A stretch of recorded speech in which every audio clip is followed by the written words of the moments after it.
Vande Mataram पक्षमांचल live में आप सभी का स्वागत है। मैं हूं आपके साथ दीपिका सिंघल। चलिए बुलेटिन की शुरुआत करेंगे और बात सबसे पहले करेंगे कोरोना की, क्योंकि देश भर में कोरोना के मामले लगातार बढ़ रहे हैं। कोरोना के बढ़ते मामलों को देखते हुए सरकार भी अब लगातार अलर्ट नजर आ रही है।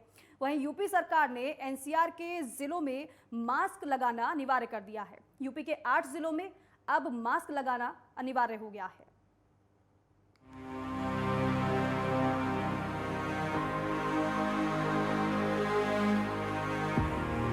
कोरोना के बढ़ते मामलों को देखते हुए उत्तर प्रदेश सरकार सख्त हो गई है। लखनऊ समेत एनसीआर से जुड़े सभी जिलों में मास्क पहनना अनिवार्य कर दिया गया है।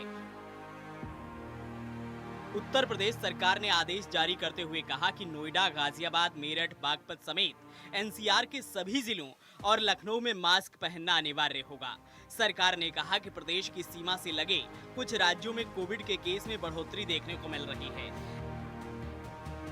एनसीआर के जिलों में भी इसका प्रभाव है। बीते कुछ दिनों से यहाँ केस बढ़ रहे हैं। पिछले 24 घंटे में गौतम बुद्ध नगर में 65, गाजियाबाद में 20 और लखनऊ में 10 नए पॉजिटिव मरीजों की पुष्टि हुई है। इन क्षेत्रों में स्थिति पर सूक्ष्मता से नजर रखी जा रही है। सरकार ने कहा कि एनसीआर के जनपदों और लखनऊ में सार्वजनिक स्थानों पर मास्क लगाना अनिवार्य कर दिया गया। इन जनपदों में टीकाकरण से छूटे लोगों को चिन्हित कर वैक्सीनेट किया जा रहा है। पब्लिक एड्रेस सिस्टम का प्रभावी ढंग से इस्तेमाल किया जा रहा है। एनसीआर में कोविड पॉजिटिव पाए गए मरीजों के सैंपल की जीनोम सीक्वेंसिंग के दौरान कोविड के ओमिक्रॉन वेरिएंट की भी पुष्टि हुई है। विशेषज्ञों के अनुसार संभव है कि केस की संख्या में बढ़ोतरी हो, लेकिन अस्पताल में भर्ती होने या मरीज के अति गंभीर होने की स्थिति नहीं होगी। लोगों को कोविड प्रोटोकॉल के अनुपालन के लिए जागरूक किया जा रहा है। उत्तर प्रदेश में वर्तमान में कुल एक्टिव केस की संख्या 695 है। पिछले 24 घंटे में 83,864 कोरोना टेस्ट किए गए हैं, जिसमें 115 नए कोरोना मरीजों की पुष्टि हुई है। इसी अवधि में 29 लोग उपचारित होकर कोरोना मुक्त भी हुए हैं। यूपी सरकार ने कहा है कि हमें पूरी सावधानी और सतर्कता बरतनी होगी। दुनिया भर को परेशान करने वाले कोरोना वायरस संक्रमण ने राष्ट्रीय राजधानी दिल्ली की एक बार फिर टेंशन बढ़ा दी है। यहां बीते दिनों कोरोना संक्रमण में तेजी देखी जा रही है। पिछले 24 घंटों में दिल्ली में कोरोना वायरस के 500 से ज्यादा मामले सामने आए हैं। स्वास्थ्य विभाग की ओर से जारी किए गए आंकड़ों के अनुसार दिल्ली में पिछले 24 घंटों में कोरोना के 517 मामले दर्ज किए गए हैं। नए मामले सामने आने के बाद दिल्ली में कोरोना पॉजिटिविटी रेट 4.21% हो गया है। दिल्ली में 20 फरवरी के बाद सबसे ज्यादा मामले देखने में आए हैं। स्वास्थ्य विभाग की रिपोर्ट में कहा गया है कि बीते 20 फरवरी को दिल्ली में 570 केस सामने आए थे।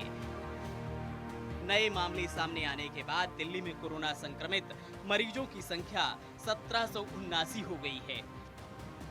वहीं बात अगर दिल्ली से सटे राज्य हरियाणा और पंजाब की करें तो यहाँ भी संक्रमण का ग्राफ तेजी से ऊपर जा रहा है। हरियाणा में पिछले 24 घंटे में कोरोना के 191 नए मामले सामने आए हैं। रविवार को सबसे ज्यादा 157 मामले गुरुग्राम और 32 फरीदाबाद में दर्ज किए गए हैं। हरियाणा में नए मामले दर्ज होने के बाद कोरोना के एक्टिव मरीजों की संख्या 888 हो गई है। इसके साथ ही पॉजिटिविटी रेट 2.63% पहुंच गई है। महज एक दिन पहले 16 अप्रैल को हरियाणा में 202 मामले दर्ज किए गए थे। Desk report, network 10।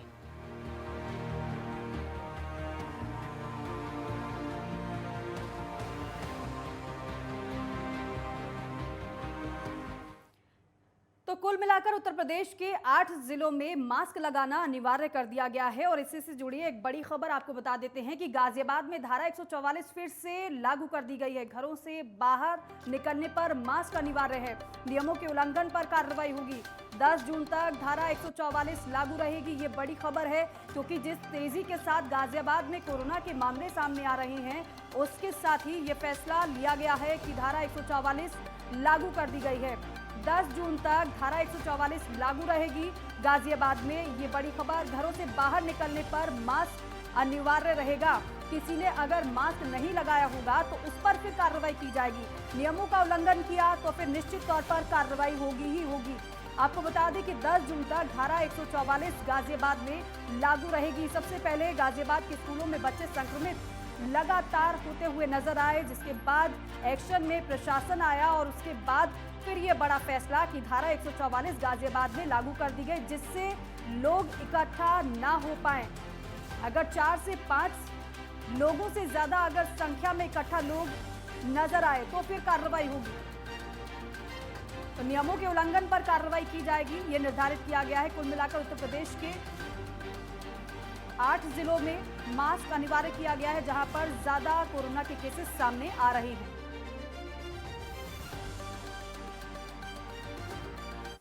और दिल्ली एनसीआर समेत गाजियाबाद में एक बार फिर से कोरोना अपने पैर पसार रहा है। हैरानी की बात तो यह है कि इस बार स्कूली छात्र छात्राएं इसकी जद में सबसे ज्यादा आ रहे हैं।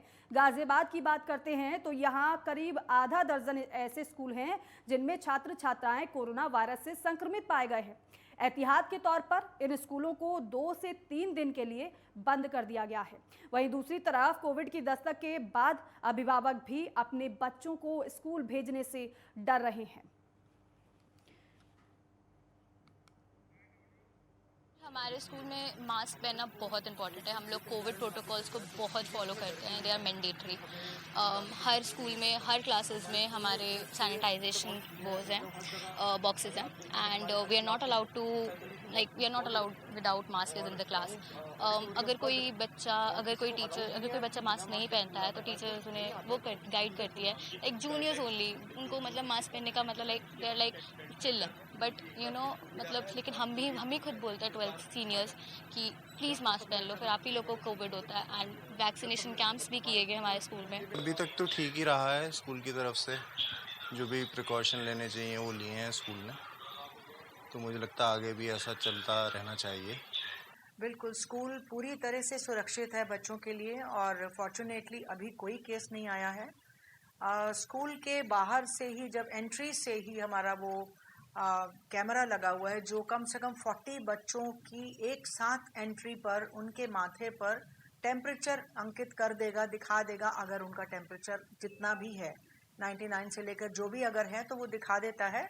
और वहीं से ही टचलेस सैनिटाइजर लगा हुआ है जिसे वो टच करके सैनिटाइज करके आते हैं और मास्क पहन के आते हैं।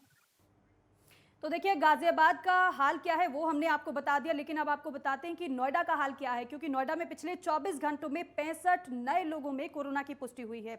जिले में एक्टिव कोरोना मरीजों की जो संख्या है वो अब 332 हो गई है। वहीं जिले में अब तक 93 छात्रों में कोरोना की पुष्टि की जा चुकी है। आपको बता दें कि डीएम ने सभी स्कूलों में हेल्प डेस्क बनने के निर्देश दिए हैं। निगरानी टीम बनाकर मॉनिटरिंग करने के भी निर्देश जारी किए गए हैं डीएम की तरफ से। वहीं कोरोना के लक्षण महसूस होने पर एक नंबर भी जारी किया गया है जिस पर आप कोरोना की जानकारी दे सकते हैं।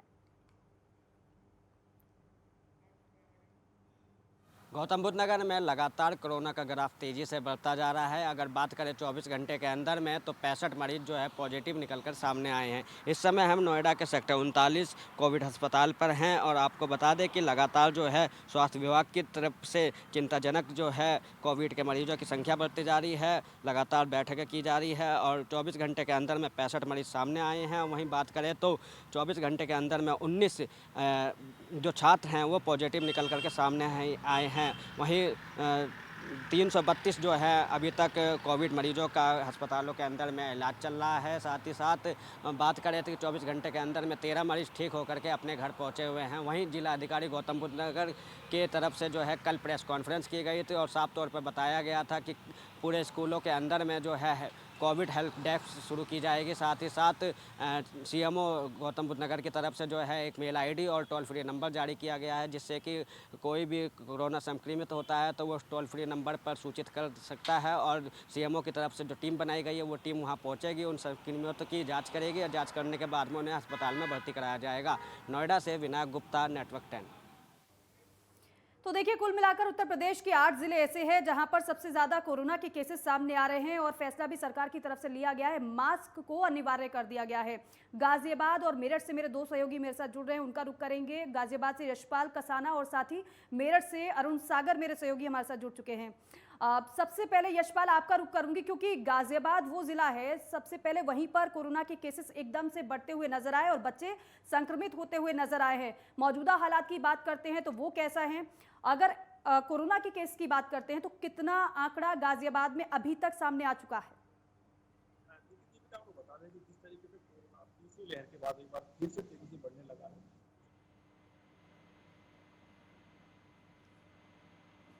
बहुत ज़्यादा बढ़ रही है।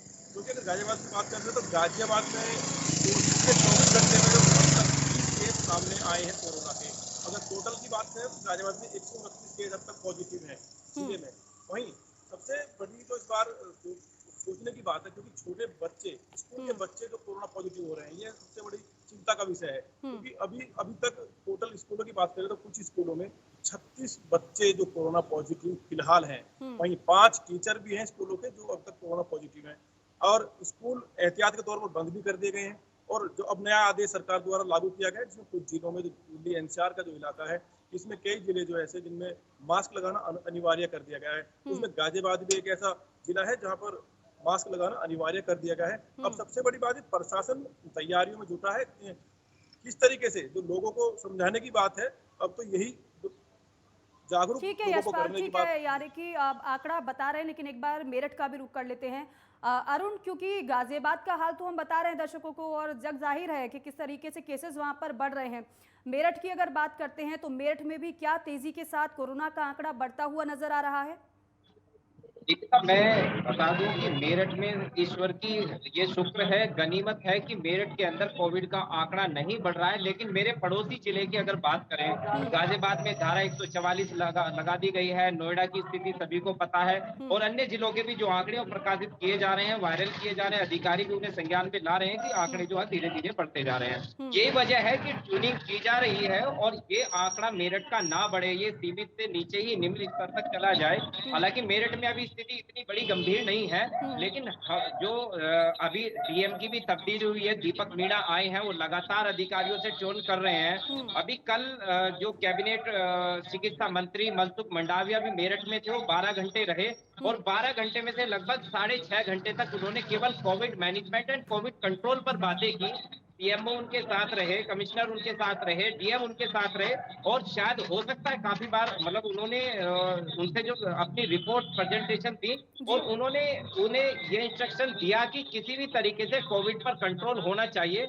और डीएम ने भी, एसएसपी मेरठ प्रभाकर चौधरी ने भी, जो एसपी ट्रैफिक हैं जितेंद्र श्रीवास्तव, उन्हें कहा गया है कि जो अपने रोड पर उनके रहने वाले पुलिसकर्मी हैं, वो भी जो 2 पहिया चालक हैं और आपका 4 पहिया चालक, वाहन चालक हैं, उन्हें भी कहें, अगर उन्होंने मास्क नहीं लगा रखा है तो उन्हें मास्क के लिए कहें। अगर फिर भी पुनरावृत्ति होती है तो उन्हें दंड दिया जाए। लेकिन सारी बातों का सार सिर्फ यही है कि कोरोना की गति को सामान्य किया जाए, उसे रोका जाए, उसकी चैन को तोड़ा जाए। जी दीपिका। बिल्कुल अरुण, और सही कह रहे हैं आप, क्योंकि अगर कुछ जिलों में कोरोना के केसेस बढ़ रहे हैं तो जाहिर सी बात है कि अन्य जिलों में भी आंकड़ा बढ़ सकता है, और इसी के तहत ही एहतियातन के तौर पर हर एक जिले में सक्रियता भी अब देखने को मिल रही है और मिलनी भी चाहिए। एक बार फिर से गाजियाबाद का रुख करूंगी यशपाल, क्योंकि धारा 144 लगा दी गई है गाजियाबाद में, इसका मतलब ये है कि लोगों की जो भीड़ है उस पर कंट्रोल नहीं हो पा रहा है। यही वजह है कि प्रशासन को धारा 144 लगानी पड़ी है। लेकिन अभी भी चुनौती है प्रशासन के लिए, पुलिस के लिए, किस तरीके से नियमों का पालन करवाया जाए और कैसे कोरोना पर काबू पाया जाए। पुलिस कितनी सक्रिय वहां पर नजर आ रही है? क्या अभी भी लोग इकट्ठा नजर आ रहे हैं वहां पर? दीपिका, आपको बता दें कि जिस तरीके से कोरोना के केस बढ़ रहे हैं, प्रशासन ने एहतियात के तौर पर 144 धारा लागू जिले में कर दी है। लेकिन सबसे बड़ी बात इसमें यही है कि लोग अभी भी इस चीज को गंभीरता से नहीं ले रहे हैं। और सबसे बड़ी बात यह है कि पीछे उस समय बीता था कोरोना का, लोगों ने सब कुछ इसमें देखा है। उसके बाद भी अगर लोग मास्क लगाकर बाजारों में नहीं जा रहे हैं या सड़कों पर नहीं जा रहे हैं, तो लोगों की कहीं ना कहीं इसमें गलती साफ दिखाई दे रही है। प्रशासन तो अपनी तरफ से पूरी तरीके से लोगों को समझाने की, जागरूक करने की तैयारी कर रहा है, और लगातार ये सब चीजें सोशल मीडिया के माध्यम से, मीडिया के माध्यम से प्रशासन द्वारा जो जानकारी लोगों को दी जा रही है। ठीक है, यानी कि हर तरीके से लोगों को जागरूक किया जा रहा है, सतर्क किया जा रहा है, क्योंकि एक बार फिर से सावधानी बरतने की जरूरत हो गई है, क्योंकि एक बार फिर से कोरोना का जो आंकड़ा है वो बढ़ता हुआ नजर आ रहा है। आप दोनों का बहुत शुक्रिया जानकारी हमें देने के लिए। तो और इसी के साथ वक्त है एक छोटे से ब्रेक का, फौरन लौटेंगे, आप बने रहिए हमारे साथ।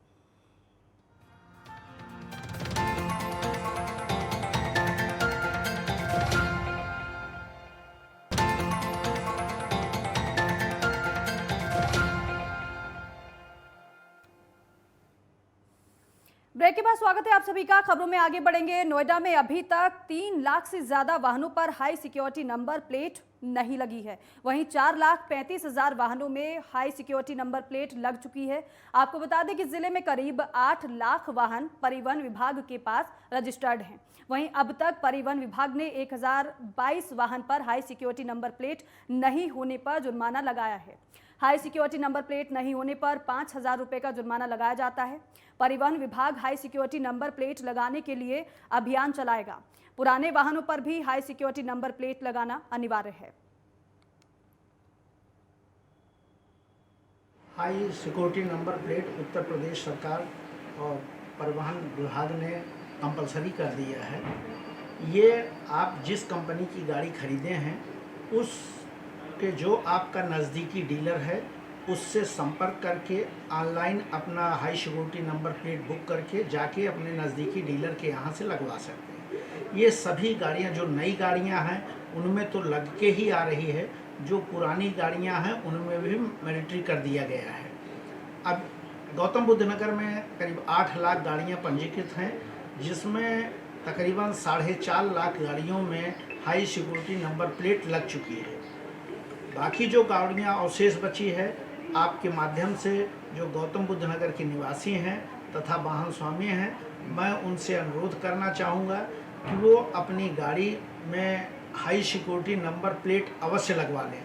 अगर उनकी गाड़ी किसी भी समय सड़क पर पाई जाती है तो उसके विरुद्ध कार्रवाई की जाएगी। High security number plate compulsory कर दिया गया है और वो अपने असुविधा का सामना उनको सड़क पे करना पड़ सकता है। हमारे 5 प्रवर्तन के अधिकारी निरंतर इन गाड़ियों पे कार्रवाई करते हैं। गौतम बुद्ध नगर में ARTO द्वारा हाई सिक्योरिटी नंबर को लेकर के अभियान चलाया जा रहा है। जिन गाड़ियों पर हाई सिक्योरिटी नंबर नहीं लगे हुए हैं उन पर जुर्माने की कार्रवाई की जा रही है। आपको बता दें गौतम बुद्ध नगर में 8 लाख वाहनों जो है पंजीकृत किए गए हैं, जिसमें से 4,32,000 वाहनों पर हाई सिक्योरिटी नंबर लग चुके हैं। जिन गाड़ियों पर हाई सिक्योरिटी नंबर नहीं लगे हुए हैं उन पर जुर्माने की कार्रवाई की जाएगी। साथ ही साथ अभी तक 1022 गाड़ियों पर जो है जुर्माने की कार्रवाई की जा चुकी है। ARTO की तरफ से लगातार अभियान भी चलाया जा रहा है और लोगों को जागरूक किया जा रहा है कि अपने वाहन पर हाई सिक्योरिटी नंबर लगाए जाए। और लगातार जो है ARTO प्रशासन के द्वारा अलग अलग जगहों पर जाकर उनके खिलाफ कार्रवाई भी करी जा रही है। नोएडा से विनायक गुप्ता, नेटवर्क 10। और वहीं खुर्जा पहुंचे उत्तर प्रदेश के पंचायती राज मंत्री भूपेंद्र सिंह का बीजेपी कार्यकर्ताओं ने जोरदार स्वागत किया। इस दौरान भूपेंद्र सिंह ने अपशिष्ट प्रबंधन और प्रदर्शन केंद्र का लोकार्पण और राज्य स्तरीय प्रशिक्षण कार्यशाला का शुभारंभ किया। भूपेंद्र सिंह ने कहा कि प्रधानमंत्री नरेंद्र मोदी के स्वच्छ भारत अभियान के सपने को हर हाल में साकार करना है, जिसके तहत आज गीला और सूखा कचरा निस्तारण का लोकार्पण किया गया है। आपको बता दें कि ये कार्यशाला प्रदेश की पहली और देश की दूसरी कार्यशाला है जिसका भूपेंद्र सिंह द्वारा शुभारंभ किया गया है।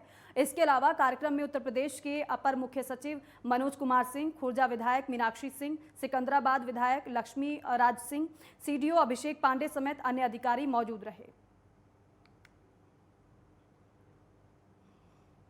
प्रबंधन का काम ट्रेनिंग के रूप में इस संस्थान में आज इसका शुभारंभ है और आप देखते होंगे आज ODF प्लस में कूड़े का निस्तारण, चाहे सूखा कूड़ा हो या गीला कूड़ा हो, वो एक महत्वपूर्ण है और सरकार उस पर प्राथमिकता से काम कर रही है। ध्यान में रखते हुए, उनके विकास के ध्यान में रखते हुए हम लोग कार्य योजना बनाकर उस पर काम कर रहे हैं। और स्वच्छ भारत मिशन देश के प्रधानमंत्री जी का एक बहुत महत्वाकांक्षी योजना है और निश्चित रूप से इसके गाँव के विकास में, गाँव में आधारभूत संरचना ढांचा उपलब्ध कराने में, गाँव को आत्मनिर्भर बनाने में बहुत आवश्यक है। उस पर हम लोग काम कर रहे हैं। और शाहजहांपुर में राष्ट्रीय सड़क सुरक्षा चतुर्थ सप्ताह अभियान का शुभारंभ किया गया।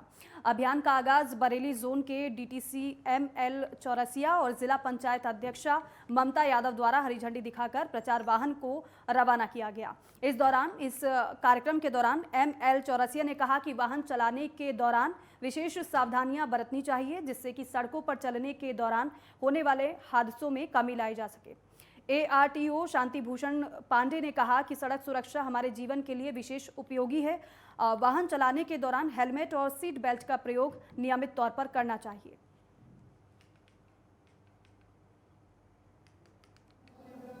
उत्तर प्रदेश सरकार द्वारा प्रत्येक वर्ष 4 रोड सेफ्टी वीक मनाए जाते हैं। पिछले वित्तीय वर्ष का ये चौथा रोड सेफ्टी वीक था, जिसमें एक सप्ताह तक विभिन्न प्रकार के इन्फोर्समेंट का और जागरूकता प्रोग्राम आयोजित किया गया था। इसी क्रम में आज इसका उद्घाटन किया गया था, जिससे जिला पंचायत अध्यक्ष द्वारा उद्घाटन किया गया। और वहीं गढ़ मुक्तेश्वर प्रशासन ने बड़ी कार्रवाई करते हुए हापुड़ के एक गेस्ट हाउस होटल को सील कर दिया है। बताया जा रहा है कि होटल के संबंध में जिला प्रशासन को लगातार शिकायतें मिल रही थी, जिसके बाद प्रशासन ने ये कार्रवाई की है। आपको बता दें कि होटल अवैध रूप से संचालित किया जा रहा था। वहीं संबंधित थाने की पुलिस को रिपोर्ट भेज दी गई है। एसडीएम ने पुलिस फोर्स के साथ होटल पर छापामार कार्रवाई की तो वहां बड़ी संख्या में युवक युवतियां मौजूद थे। एसडीएम ने कार्रवाई के दौरान कमरों की भी तलाशी ली, जिसके बाद प्रशासन ने इस होटल को सीज कर दिया है।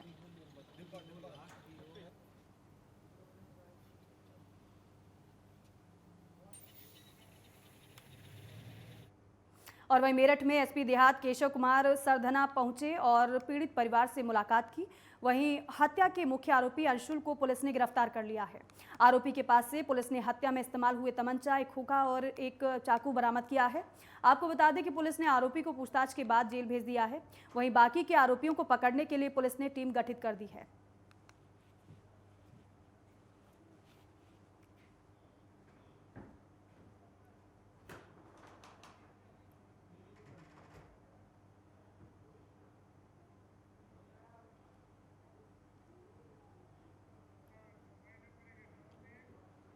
और इन्हीं खबरों के साथ ही पश्चिमांचल लाइव में बस इतना ही। आप देखते रहिए नेटवर्क 10। जय हिंद।